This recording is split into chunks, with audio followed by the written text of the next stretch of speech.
Hello students, स्वागत है आपका अपने चैनल कॉमर्स कुजी पर। और जो हम लोग क्लास 12th आईएससी बोर्ड का इकोनॉमिक्स जो हमने स्टार्ट किया था फ्रैंक आईएससी की बुक से, वहाँ पे मैंने लास्ट वीडियो जो एक पहला पार्ट बनाया था वहाँ तक मैंने आपको कंपोजिट डिमांड तक समझा दिया था। आज हम स्टार्ट करेंगे determinants of demand, factors affecting demand. Start करने से पहले छोटी सी रिक्वेस्ट कि वीडियो को ज़्यादा से ज़्यादा लाइक करिएगा, चैनल को सपोर्ट करिएगा, शेयर कीजिएगा और डिस्क्रिप्शन में आपको मेरा टेलीग्राम चैनल लिंक मिल जाएगा, इंस्टाग्राम आईडी मिल जाएगी, वहाँ जाके फॉलो करके सपोर्ट करिएगा। देखिए, the factors that influence the decision of household to purchase a commodity are known as the determinants of demand. ऐसे फैक्टर्स, ऐसे डिसीजंस जो हमारा जो हाउस होल्ड है उसके डिसीजन को इन्फ्लुएंस करता है कि भाई हमारी जो डिमांड है वो घटेगी या बढ़ेगी, उनको हम डिटर्मिनेंट्स कहते हैं। ऐसे फैक्टर्स, ऐसे रीज़न, अब वो कौन कौन से होते हैं? वो इंडिविजुअल डिमांड के हिसाब से भी हो सकते हैं और मार्केट डिमांड के भी हिसाब से हो सकते हैं।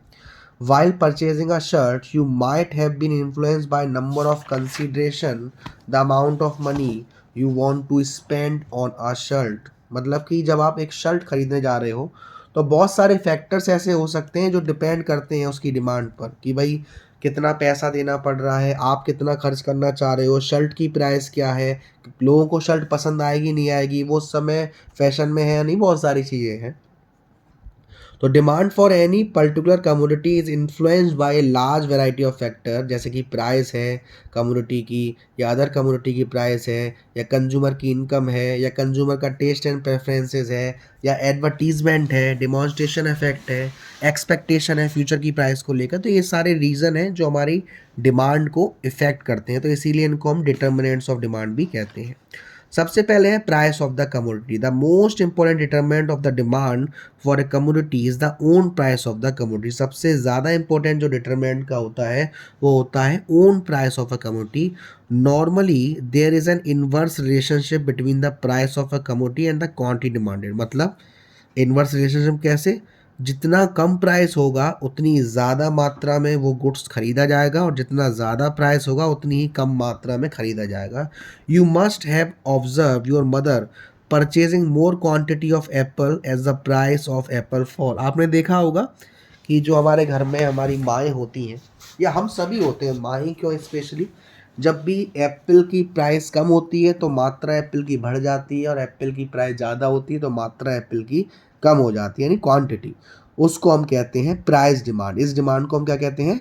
Price demand. Thus price demand refers to different quantity of a commodity which are purchased at different prices। we shall explain this in detail under the law of demand। law of demand में और explain करेंगे। Price demand basically क्या होती है कि price से हमारी quantity घटती बढ़ती है तो उसको हम कहते हैं प्राइस डिमांड। सेकेंड डिटर्मिनेंट है income of the consumer. Income of the consumer एक बेसिक डिटर्मिनेंट है क्वांटिटी डिमांड का। क्या होता है इसमें? जनरली जो हमारा रिलेशनशिप है इनकम का वो डायरेक्ट होता है कंज्यूमर की इनकम और डिमांड पर। मतलब इनकम बढ़ेगी डिमांड बढ़ेगी, इनकम कम होगी तो डिमांड कम होगी, लेकिन ये हमेशा हर केस में नहीं होता। While discussing the relationship between income of the consumer and the demand for a commodity, we may distinguish between three type of goods। ये आपस में बात करने से पहले ये जो तीन तरीके के गुड्स होते हैं उसके बारे में हमें मालूम होना चाहिए। एक हमारा नॉर्मल गुड्स, एक हमारे इन्फीरियर गुड्स और एक हमारे inexpensive necessity of life. तो सबसे पहला होता है हमारा normal goods. Normal goods are those goods the demand for which increases with increase income of the consumer and decreasing with fall income. मतलब नॉर्मल गुड्स हमारे वो गुड्स होते हैं जिनकी डिमांड बढ़ती है जब इनकम बढ़ेगी और घटती है जब इनकम घटेगी। So there is a positive relationship between consumer income and the quantity demand. तो इसलिए पॉजिटिव रिलेशन होता है कंज्यूमर की इनकम में और क्वांटिटी डिमांड में। There is a whole range of product which we purchase in large quantity as our income rises। एक range होती है प्रोडक्ट की, जैसे जैसे हम परचेज करते हैं हमारी इनकम बढ़ती है तो हम उसकी मात्रा भी बढ़ा देते हैं। तो फॉर इंस्टेंस ए कंज्यूमर में increase in demand for clothes, refrigerator, television set and car as income increase. अगर एक कंज्यूमर की इनकम इंक्रीज होती है तो कंज्यूमर कपड़ों की, रेफ्रिजरेटर की, टीवी की, इन सब की डिमांड क्या कर देगा? बढ़ा देगा। और as a matter of fact और article of comfort and luxury goods which make our life more comfortable enjoyable belong to this category of normal goods. और सारी चीज़ें जो डिपेंड करती है, जो हमें कंफर्ट देती हैं या लग्जरियस लाइफ देती हैं, वो इस नॉर्मल गुड्स में आती है। अब बात होती है हमारे इन्फीरियर गुड्स की। इन्फीरियर गुड्स हमारे वो गुड्स होते हैं जो जिनकी डिमांड कम होती है जब हमारी इनकम बढ़ेगी, और ज़्यादा होती है जब हमारी इनकम कम होगी। तो इसमें एक इनवर्स रिलेशनशिप होता है इनकम ऑफ द कंज्यूमर और डिमांड फॉर इन्फीरियर गुड्स। जैसे जो लो क्वालिटी के गुड्स होते हैं, जब हमारी इनकम कम होती है, हमारे पास पैसा कम होता है, तो हम लो क्वालिटी के गुड्स खाते हैं, है ना। जब हमारे पास पैसा ज़्यादा आता है, अच्छा आता है, तो हम अच्छी क्वालिटी गुड्स खाते हैं। तो यहाँ पर जब इनकम बढ़ रही है तो इन्फीरियर गुड्स की डिमांड क्या हो रही है, कम हो रही है। तो इसीलिए इसे कहा जा रहा है। तीसरा है आपका इनएक्सपेंसिव नेसेसिटी, यानी कि जितनी आवश्यकता उतना। In case of inexpensive necessity of life, जैसे कि नमक है, माचिस की डिब्बी है, the quantity purchase increase with income up to certain level and thereafter remain constant. मतलब जितना आपको चाहिए उतना ही तो खरीदोगे। अब मान लीजिए आपको बुखार आ गया और आप डॉक्टर के पास गए, डॉक्टर ने कहा कि भाई साहब बुखार है, 2 इंजेक्शन लगेंगे। आपने कहा नहीं सर 200 इंजेक्शन लगा दो, क्यों, मेरी इनकम बढ़ गई है। ऐसा होगा क्या? नहीं, ऐसा नहीं होगा सर। तो इस फंक्शन रिलेशनशिप को हम क्या कहते हैं, इनकम डिमांड। ये आपको आना बहुत ज़रूरी था।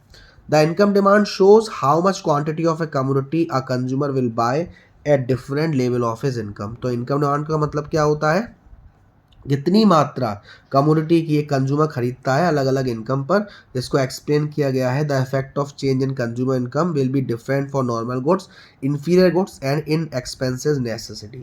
जब भी कंज्यूमर की इनकम बढ़ेगी या घटेगी तो उसका अलग इफेक्ट होगा नॉर्मल गुड्स पर, अलग इफेक्ट होगा इन्फीरियर गुड्स पर, और कुछ ही इफेक्ट होगा इन एक्सपेंसिव नेसेसिटी गुड्स पर। The relationship between income and the demand for different type of goods can be illustrated with the help of figure 1। अब इस फिगर 1 से इन्होंने समझाया है कि आपका रिलेशन इसमें गुड्स के बारे में, तीनों गुड्स के बारे में, ठीक है ना। तो यहाँ पे ये जो नॉर्मल गुड्स है, नॉर्मल गुड्स आपको दिख रहा है, इनकम बढ़ेगी तो डिमांड बढ़ेगी, और इनकम कम होगी तो डिमांड कम होगी। उसके बाद इन्फीरियर गुड्स जस्ट उल्टा है, ठीक है ना। देख रहे हैं आप इसमें, ये उल्टा है, ये हमारा इन्फीरियर गुड्स की बात हो रही है, ठीक है। और फिर यही कहीं कहीं नहीं कहीं हमारा नेसेसिटी गुड्स की बात हो रही है। इनेक्स जितना चाहिए उतना ही हम यूज़ करेंगे। थर्ड है consumer taste and preferences. The level of the level of demand is influenced also by the taste and preferences of the consumer. मतलब कंज्यूमर को क्या पसंद है।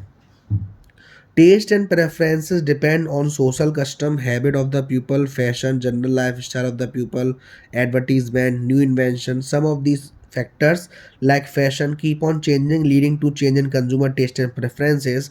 As a result, the demand for different goods changes. Pupils switch over from the cheaper old fashion goes to costlier goods. Increased demand for smart designer clothes is an example of change in taste. The physical fitness craze leading to increased demand for gym and other example। यानी कि consumer का test क्या है, consumer को क्या पसंद है, और वो चेंज होता रहता है, उसकी वजह से हमारी डिमांड फ्लक्चुएट होती है, घटती है, बढ़ती है। फिर आपका price of related goods. The demand for a commodity is affected by the price of related goods is as well. भाई जो गुड्स उससे रिलेट कर रहे हैं उन गुड्स की डिमांड या प्राइस क्या है, उसके हिसाब से भी हमारी जो डिमांड है वो उस गुड्स की फ्लक्चुएट होती है। If a change in the price of one particular good affect the demand for another good, we can say these two goods are related। अगर किसी एक गुड्स की कीमत के बदलाव होने पर दूसरे गुड्स की डिमांड में चेंज आ रहा है तो हम कह सकते हैं हाँ भाई वो रिलेटेड गुड्स हैं। रिलेटेड गुड्स को हम दो कैटेगरी में क्लासीफाइड करते हैं, एक होता है हमारा सब्सिट्यूट गुड्स और एक होता है हमारा कम्प्लीमेंट्री गुड्स। सब्सिट्यूट गुड्स और कम्प्लीमेंट्री गुड्स। सब्सिट्यूट गुड्स का मतलब होता है यार ये नहीं तो ये सही, टी नहीं तो कॉफ़ी सही। तो substitute goods are those goods which satisfy the same type of need and hence can be used in place of one to satisfy a given want। Substitute goods का मतलब होता है ऐसा गुड्स जो सेटिस्फाई करता है सेम टाइम की need, same type का काम करता है, ठीक है ना। अगर टी की प्राइस बढ़ जाएगी तो लोग कॉफ़ी पीना स्टार्ट कर देंगे, कोक की प्राइस बढ़ जाएगी तो पेप्सी पीना स्टार्ट कर देंगे। तो ये हमारे सारे सब्सिट्यूट गुड्स के एग्जांपल होते हैं और इसका कर्व आपको दे रखा है यहाँ। फिर इसी का एक और होता है कॉम्प्लीमेंट्री गुड्स। कॉम्प्लीमेंट्री गुड्स का मतलब होता है ऐसे गुड्स जो एक साथ यूज़ करे जाएंगे, है ना। जैसे कार एंड पेट्रोल है, गैस एंड गैस स्टोव है। अब अगर कार की प्राइस बढ़ जाएगी तो पेट्रोल की डिमांड कम हो जाएगी, गैस की प्राइस बढ़ जाएगी कि तो गैस स्टोव की डिमांड कम हो जाएगी। तो ऐसे गुड्स को हम क्या कहते हैं, कम्प्लीमेंट्री गुड्स होते हैं, है ना। तो ये हमारा कौन सा इफेक्ट है, क्रॉस डिमांड इफेक्ट है, क्रॉस प्राइस इफेक्ट है, दोनों का अलग अलग। तीसरा वो फिफ्थ है आपका consumer expectation, consumer expectation about such thing as future price income availability of goods. मतलब कि कंज्यूमर को क्या लग रहा है फ्यूचर को लेकर, कि फ्यूचर में प्राइस को लेकर कुछ चेंजेस लग रहे हैं, या इनकम को लेकर, या अवेलेबिलिटी ऑफ गुड्स को लेकर, उसके हिसाब से वो अपनी वो डिमांड को चेंज करता है। वो काफ़ी ज़्यादा इंपॉर्टेंट रोल प्ले करती है अभी के हिसाब से। For example, if consumer expect a rise in the price of a commodity in future, they would demand greater amount of this commodity today with a view to avoid purchasing it at higher price in future. अगर consumer को लग रहा है कि अभी तो price बढ़ रही है लेकिन फ्यूचर में भी और बढ़ जाएगी, तो वो ज़्यादा से ज़्यादा अभी खरीद लेगा, और उसे लग रहा है कि कल दाम कम हो जाएंगे तो वो अभी नहीं खरीदेगा, है ना। पॉइंट है consumer credit facility. If consumers are able to get credit facilities or they are able to borrow from the banks, they would be tempted to purchase certain goods they could not have purchased otherwise। मतलब कि अगर consumer को उधार पैसा मिल जा रहा है, कहीं से वो उधार पैसा ले पा रहे हैं या बैंक से पैसा अरेंज कर पा रहे हैं, तो पहले गुड्स जो वो नहीं खरीद पा रहे थे पैसे की वजह से, हो सकता है अब वो गुड्स खरीद लें। मतलब the demand for cars in India has increased partially because people are able to get loan from the banks to purchase car। Bharat में जो कार की डिमांड है वो बढ़ रही है क्योंकि जो लोग हैं वो लोन का अरेंजमेंट कर पा रहे हैं कार को खरीदने के लिए। तो credit facility most affect the demand for expensive durable goods. Credit facility जो होती है उससे जो हमारे ड्यूरेबल गुड्स होते हैं, एक्सपेंसिव गुड्स होते हैं, उनकी डिमांड बढ़ जाती है। फिर है demonstration effect. Demonstration effect plays an important role in affecting the demand for a commodity. जो डिमॉन्स्ट्रेशन इफेक्ट होता है वो एक इम्पोर्टेंट रोल प्ले करता है डिमांड को इफेक्ट करने में कमोडिटी की। Demonstration effect refer to the tendency of a person to emulate the consumption और style of other person such as his friends, neighbour etcetera. Demonstration effect का मतलब होता है एक पर्सन की टेंडेंसी कंजप्शन करने की, जो कि दूसरे को देखकर, अपने फ्रेंड को देखकर, नेबर को देखकर होती है। For instance, the demand for luxury car and expensive mobile set has increase in recent year partially because of the desire of the people to follow the consumption style of other. जो भी हमारी luxury car हैं, expensive mobile phones हैं, इनकी demand बढ़ी है क्योंकि दूसरे लोग इनका इस्तेमाल कर रहे हैं, उनको देख देख के हम भी उसकी डिमांड कर रहे हैं। The above mentioned factor affect the demand for a commodity by an individual consumer, since the market demand for a commodity is the sum total of demand by all the individual for that commodity। These factors are equally relevant for determining the market demand। यानी कि इसमें जो demand है वो individual demand के नज़रिए के हिसाब से भी चलेगा और मार्केट डिमांड के नज़रिए के हिसाब से भी चलेगा। फिर है size and composition of population. Market demand for a commodity depend on the size and composition of the population। The population size of a country determine the number of consumer। The larger the population, the larger is likely to be the number of consumer, and increase the size of population will increase the demand for the commodity by increase the number of consumer। मतलब market demand जो depend करती है वो करती है commodity पर, और commodity depend करती है कि हमारी उस एरिया में कितने लोगों की पॉपुलेशन है। ज़्यादा पॉपुलेशन होगी, ज़्यादा कंज्यूमर्स होंगे तो ज़्यादा डिमांड होगी, है ना। Composition of population also affect demand. Composition of population refer to the various factor of population like the number of children, adults, males, females. यानी कंपोजिशन ऑफ पॉपुलेशन का मतलब है कि पॉपुलेशन में एडल्ट की संख्या ज़्यादा है या बच्चों की संख्या ज़्यादा है या मेल्स की संख्या ज़्यादा है या फीमेल्स की संख्या ज़्यादा है, उससे भी हमारी डिमांड इफेक्ट करती है। For example, need of young and old mails and female differ. भाई यंग इंसान की या ओल्ड इंसान की या मेल की या फीमेल की जो नीड होती है वो सबकी अलग अलग होती है, तो उसी के हिसाब से डिमांड डिफर करती है। नाइन्थ है distribution of income. Distribution of income in the country also affect the demand for goods. If the distribution of income in a country is unequal, rich people will have larger purchasing power. Distribution of income का मतलब होता है कि जो पैसे बांटे जाते हैं वो अगर इक्वली बांटे जाएं तो सब बराबर डिमांड करेंगे, और इक्वली अगर नहीं बांटे जाएंगे तो जो रिच लोग हैं, अमीर लोग हैं, वो अमीर होते जा रहे हैं, गरीब लोग गरीब होते जा रहे हैं, परचेजिंग पावर अमीरों की बढ़ती जा रही है ना। तो therefore there will be more demand for luxury goods like car and LED television. अगर distribution of income unequal distribute होगा तो जो लग्जरी गुड्स हैं, कार हैं, एलईडी टेलीविजन है, इनकी डिमांड बढ़ेगी। On the other hand if the income अगर बराबर बांटी जाएगी तो कम लग्जरी गुड्स की डिमांड बढ़ेगी और एसेंशियल गुड्स की डिमांड ज़्यादा बढ़ेगी। फिर है हमारा 10th climate factor. Demand for different goods depend on the climate factor because different goods are needed for different climate. जो हमारी डिमांड होती है अलग अलग गुड्स की डिपेंड करती है अलग अलग क्लाइमेट फैक्टर पर, क्योंकि गुड्स कुछ ठंड में यूज़ करे जाते हैं, कुछ नहीं करे जाते, कुछ गर्मियों में यूज़ करे जाते हैं, है ना। जैसे कि डिमांड है आइस की, फ़ैन की, एसी की, कोल्ड ड्रिंक की कब होती है? गर्मियों में होती है। सर्दियों में हीटर की, ब्लोअर्स की, हॉट ड्रिंक्स की, इनकी सर्दियों में डिमांड होती है, तो उसी के हिसाब से इनकी डिमांड बढ़ जाती है। लास्ट दे रखा है आपको government policy. Economic policy of the government also influences the demand for community. जो हमारी इकोनॉमिक पॉलिसी होती है गवर्नमेंट की, उससे भी हमारी डिमांड जो कम्युनिटी की होती है वो इन्फ्लुएंस होती है। अगर गवर्नमेंट ने ज़्यादा टैक्स लगा रखे हैं, जीएसटी लगा रखा है, एक्साइज ड्यूटी लगा रखा है, तो इससे प्राइस इंक्रीज़ हो जाएगी कम्युनिटी की, और प्राइस इंक्रीज़ हो जाएगी तो डिमांड क्या हो जाएगी? कम हो जाएगी। और गवर्नमेंट ने अगर ज़्यादा खर्चा कर रखा है रोड वगैरह बनवाने पे, ब्रिजेस वगैरह बनवाने पे, तो जो कंस्ट्रक्शंस के गुड्स हैं उसकी डिमांड क्या हो जाएगी? बढ़ जाएगी। तो ये सारे हमारे डिटर्मिनेंट्स हैं जहाँ पर हमने देखा कि प्राइस के अलावा भी कुछ हमारे फैक्टर्स होते हैं जिससे हमारी डिमांड बढ़ती है और घटती है।